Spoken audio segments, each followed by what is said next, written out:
সবাইকে কেমন আছো তোমরা সবাই? আশা করছি ভালো আছো আর আমিও কিন্তু খুব ভালো আছি। তো শুরু হয়ে গেল কিন্তু আমাদের জার্নি। তো আমি কিন্তু ঘর থেকে রেডি হয়ে কিন্তু বেরিয়ে পড়েছি। রাস্তায় ভ্যান ধরার জন্য দাঁড়িয়ে আছি। তো এখন কিন্তু বাজে রাত ৮টা। তো আমরা কিন্তু ভ্যান ধরে চলে এসেছি স্টেশনে। আর কোন স্টেশন থেকে উঠছি সেটাও তোমাদের সঙ্গে অবশ্যই শেয়ার করব। আর ব্যাগপত্র নিয়ে আমার বর কিন্তু আগে এগিয়ে চলেছে আর আমি লাস্টে যাচ্ছি। তো আমরা কিন্তু উঠে পড়েছি সোনারপুর থেকে। আর সোনারপুর থেকে কিন্তু ট্রেন অলরেডি কিন্তু চলে এসছে। হর্ন মারতে মারতে আসছে, তো সেটা আমি তোমাদের সঙ্গে শেয়ার করলাম না। আমরা কিন্তু অলরেডি ট্রেনে উঠেই পড়েছি আর উঠেই দেখো না ফটো তোলার জন্য কিন্তু অনেকটা ব্যস্ত হয়ে পড়েছি। তো আমরা কিন্তু ফটো তুলছিলাম আর আমার বড় ওদিকে কিন্তু ভিডিও করছিল। তো আমরা কতজন যাচ্ছি চলো তোমাদের সঙ্গে একবার দেখিয়ে দিই।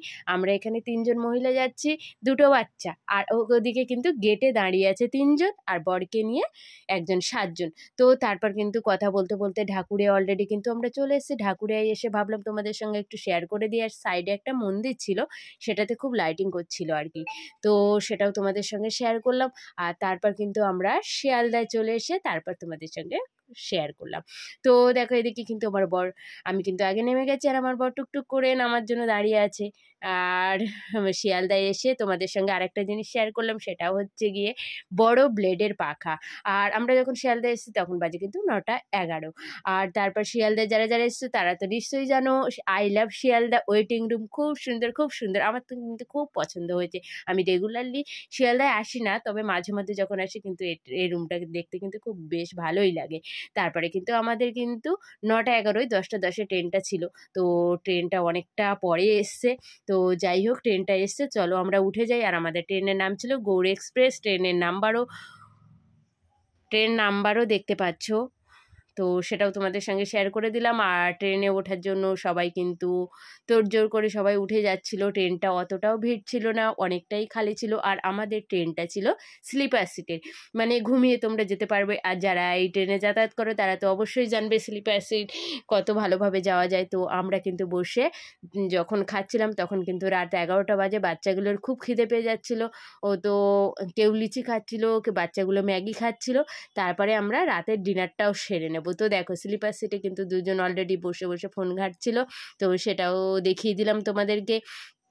আর এরপর আমরা করব রাতের ডিনার। আর রাতের ডিনারে ছিল আমাদের রুটি আর কাবলি চানার তরকারি। রাত 12টার আগে খেয়ে নিচ্ছি, কারণ পরের দিনই আমাদের পুজো দিতে হবে, তাই জন্য রাত 12টার আগে কিন্তু ডিনারটা কমপ্লিট করে নিচ্ছি। তো তোমাদেরকে দেখিয়ে দিল একজন যে কি খাচ্ছে। আর ওই দেখো আমার বর কিন্তু একদম টপে উঠে গেছে আমাকে ছেড়ে। আমি নিচে বসেছিলাম, একদম তলার সিটে বসেছিলাম। তারপর কিন্তু আমাদের ট্রেন একদম চলে গেছে বর্ধমানে।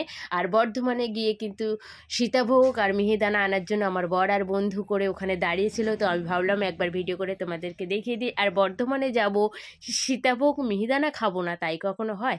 আর তারপর কিন্তু আমি একটু বাইরের দিকে বেরোলাম, কারণ অনেকটা সময় বসেছিলাম, ভালোই লাগছিল না, ঘুমও আসলো না। ট্রেনে তো আমার একদমই ঘুমই হয় না। যাই হোক, তো বর্ধমান থেকে কিন্তু তারপর ট্রেন ছেড়েই দিল। তারপরে আমরা কিন্তু একদম ডাইরেক্ট রামপুরহাট চলে এলাম। আর রামপুরহাটে এসে আমার বর কিন্তু বলেই দিল জয় তারা, রামপুরহাটের মাটিতে পা দেওয়ার আগে। তো এই যে রামপুরহাটে যখন এসেছি তখন কিন্তু বাজে 3টে 4। আর সবাই কিন্তু এগিয়ে যাচ্ছিলাম ম্যাজিক গাড়ি ধরার উদ্দেশ্যে। তারপরে বর বলল যে এদিক থেকে গেলে কষ্ট হবে সিঁড়ি দিয়ে উঠতে, চলো এক্সিলেটারে করে যাওয়া যাক। কিন্তু এক্সিলেটারে করে যাওয়ার আগেই কিন্তু আমাদেরকে বোকা বানিয়ে দিল এক্সিলেটার, কিন্তু রাতে চলছিল না, হয়তো চলে না, তো আমরা বুঝতে পারিনি। যাই হোক আমরা কিন্তু তারপর ম্যাজিক গাড়িতে উঠেই পড়লাম। ম্যাজিক গাড়িতে উঠে পড়ে তারপর ভোরবেলার যে সাইডের সিনগুলো ওগুলো দেখাচ্ছিলাম, সাইডে ভিডিও করতে করতে যাচ্ছিল। তো দেখো ভালোই লাগছিল বেশ আমার, যে তারাপীঠ যাচ্ছি আর এখানে একটা মন্দির মতো করা ছিল আর কি। তো সেটা অন্ধকারের জন্য দেখা যাচ্ছিল না। তো তারপর কিন্তু আমরা চলেই এসছি প্রায়। তো এই যে আমরা কিন্তু নেমে পড়েছি আর আমার বর এগোচ্ছে। আর আমাদের কিন্তু হোটেলটা আগে থেকে বুক করা ছিল না, তো আমরা কিন্তু নেমেই কিন্তু বুক করেছি। আর আমরা একটাই রুম নিয়েছি 7জন মিলে, খুব মজা হয়েছে, খুব আনন্দ হয়েছে। তারপরে 7জন একটা রুমে ছিলাম ডবল বেডের। আর এরপর আমরা চলে যাব পুজো দিতে। তো পুজো থেকে পুজো পর্ব সব কিছুই তোমাদের সঙ্গে পরের ভিডিওতে শেয়ার করব। তো তোমরা কিন্তু দেখতে ভুলবে না, আরতি থেকে সব কিছুই তোমাদের সঙ্গে শেয়ার করব, আমরা কিভাবে পুজো দিয়েছি, কতটা লাইনে দাঁড়াতে হয়েছে, সব কিছুই। তো আজকের ভিডিওটা তোমাদের কেমন লাগলো অবশ্যই কিন্তু কমেন্ট করে কমেন্ট বক্সে জানাবে, আর ভালো লাগলে লাইক করে দিও।